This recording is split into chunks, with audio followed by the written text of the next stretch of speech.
Hey everyone, thank you for joining us. It is 6 o'clock right now on your Friday, and as you wake up, snow showers from the north moving over the metro right now, all while we deal with rising floodwaters on area rivers causing more closures overnight. It's a growing problem here that we are keeping an eye on. Let's welcome you in. Jason and Alicia here with you as we end the week. Yeah, we've been tracking the flooding concerns all week. And Guy, the rain and snow, yes, if you're waking up, we did have snow showers this morning, not helping. Absolutely. And it does look like we're starting to see the snow decrease and back off a little bit. If you were with us earlier, we've been shouting out all morning long, Isanti County, also Chisago County, as well as northern Anoka County, those areas that have been tapping into some flakes. We've been shouting them out all morning long, but it sounds like things are slowly starting to transition over to mainly rain showers, and radar's been overdoing it all morning long too.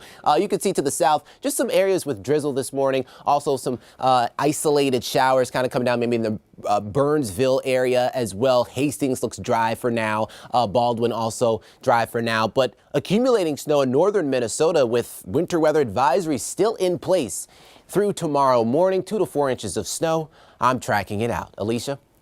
Guy, thank you. Just hopping around on different traffic cameras for you this morning. Here's a live look through the Lowry Hill Tunnel, 94 at Lyndale Avenue, where traffic's quiet.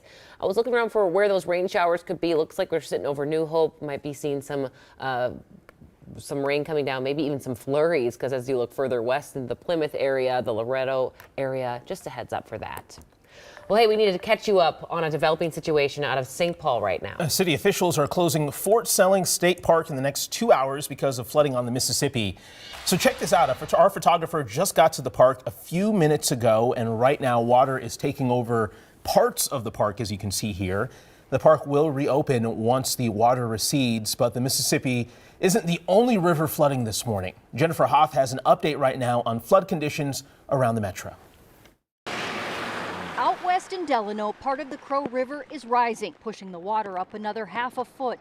The National Weather Service's senior hydrologist saying it won't crest now until Saturday at 20 feet. It's going to stay up for days and days at a time and affecting areas that way. So you get more erosion, more problems that way, unfortunately. Craig Schmidt says several other major Minnesota rivers are up too, including the Mississippi and St. Paul, predicting this outlook several months ago, in part due to the record-setting snowpack this season. And so I felt like we had the word out pretty early. So people have been having, they've got the stress on the mind that long, so certainly is having an effect. The influx of water also closing major roads in the area, forcing people to find new routes and flooding farmers' fields. The impacts of this, Schmidt says, will still be felt for some time, calling the flooding top 5 record-setting events. It was so widespread that it's not just affecting a certain small parts, but it's affecting everybody. So it certainly is a very high-end flood event, and certainly very newsworthy, and something that I think it's been deserving of being in the forefront for so long. So yeah, Guy, these river levels are creeping up and up. Where are things standing right now? Yeah, right now, a lot of different rivers in that major flood stage as we speak. I've been showing that all morning, but I just want to put this nugget in. Those rivers that are not in that major level, some rivers in that moderate level as well. Now the focus to those rivers just because with the incoming rain. Mm-hmm. So I think this is just going to be an ongoing issue pretty much all season, which pretty common after in the upper Midwest when you get those, those wet winters with all of that snow. So which something we're going to have to monitor. Exactly. Sure. All right, Guy, thanks for that update.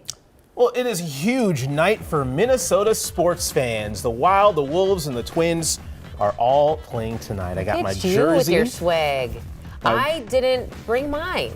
I'm not prepared like you are. On here. The Wolves and the Wild are both in the playoffs, and they are entering Game 3, both of them coming off of losses. But now it's on our turf, right? Mm-hmm. And both are ready to turn their series around if we can do it. So we have team coverage this morning. Jen is at Target Center covering the Wolves, and our Cece Gaines is at the X covering the Wild. Good morning, Cece.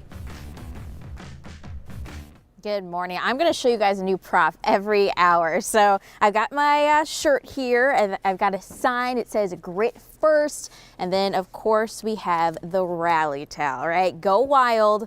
I know a lot of fans are excited. And check this out. If you're still trying to get some tickets for the game but haven't got them yet, we did some digging for you this morning. Wild reps tell us the game is sold out.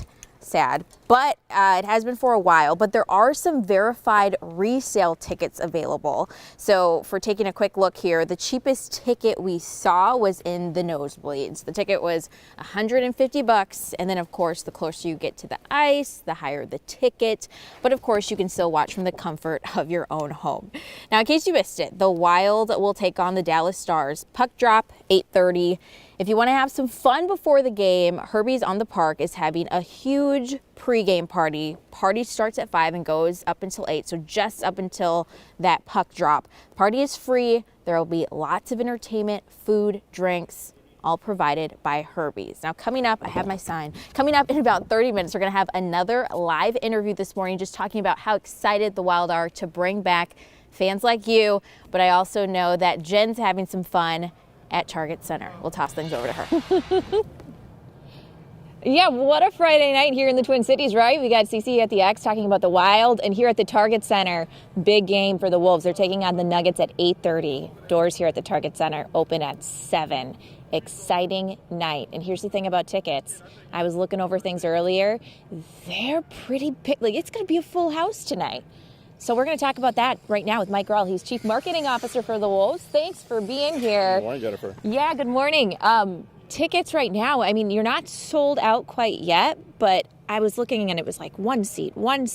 It's pretty picked over, which is a good thing, right? You have all that energy here at Target Center. Yeah, it's an incredible environment where this place is going to be electric tonight for sure. And tickets are still available. We're never sold out because fans have the ability to resell their tickets. So there are tickets available, but the only authentic place to buy Timberwolves tickets is Timberwolves.com. Authentic, guaranteed tickets. They are still available. We encourage fans to still shop, get out, come to the building tonight because it's going to be electric and rocking.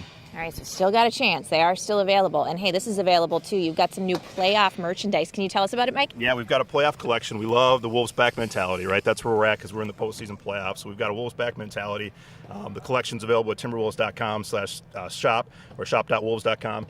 We also have our giveaway t-shirt tonight, which is incredibly exciting because the sun set on our regular season in a great way. We beat Oklahoma City to get into the playoffs, and now the moon is rising on our postseason. We want fans to be that moonlight that helps us on the hunt to win our first playoff game here at home this season against Denver. To do that, the Moonlight White t-shirts are here. All fans in attendance get the Moonlight Whiteout t-shirt. If white t-shirts aren't your fit, that's okay. Rock your white. Doesn't matter what it is, but we want to white it out to bring that energy in the building tonight. Who doesn't want a free t-shirt? Come on, free with the ticket purchase. Show your white out, your support for the Wolves, Mike. We thank you. And yeah, 8:30 tonight, game 3. Not a must win, but of course you want, that home turf energy. Hopefully get a win here as this playoff series against Denver continues. For sure, Jen. I hope we also get another glimpse at a redemption for you to make a basket in the hoop. So I need like a little break. My husband's probably watching and he's like, "What? You're going to put yourself into early labor? Stop it." Yeah, so take a break. Maybe we'll see how I feel, and maybe it's 6:30. Maybe 6:30. Ooh. Okay. I'll come back and redeem myself. That's what we call in the business a tease. Jen, we appreciate it. Thank you very much. We'll see you soon. The Twins are also back at home tonight. They start a 3-game series against the Washington Nationals. First pitch is at 7:10. And tomorrow, make sure you wear Navy for the team's first ever Navy out. That game is at 1:10.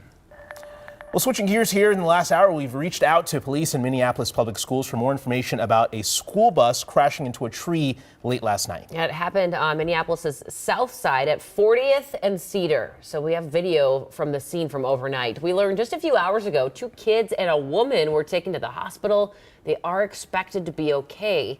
We do not know if they were on the bus or not. The driver was not injured. We've got new details this morning about a fire in Cannon Falls where 3 kids were pulled from a burning apartment building. Right now, all 3 are in medically induced comas and being treated for burns. That's according to their kid's father. Investigators are still trying to figure out what started that fire. In 3 days, a bill that would legalize marijuana will be up for a vote in the State House. I'm Devon Roming. A big step towards legalizing marijuana in Minnesota is on the way. The House is set to vote on their version of the bill on Monday. It has always stalled in the Senate in years when there was a GOP majority, but this year could be different with a majority DFL-controlled Senate. Now, if the bill passed the House on Monday, it then goes to the Senate. The Senate also has its own version of the bill that has one more committee to clear before a full vote. And of course, time is of the essence with the legislative session set to end in just over a month. 6:10 on this Friday. You're looking live right now from Fort Snelling State Park over in St. Paul. We're in about 2 hours. The DNR will close this park because, as you can see here, the Mississippi River has been rising. A slow rise, but it's happening, Guy, to a lot of rivers and streams here around the state. Absolutely. And you know what, guys? There's no way radar can actually keep up with all the different forms of precip ongoing, too. It looks like we're starting to tap into graupel right here in the KARE 11 backyard, and some areas finding some snow this morning, some areas finding rain, and just like that, it shuts off too. It kind of turns down, so I had to throw the hood up.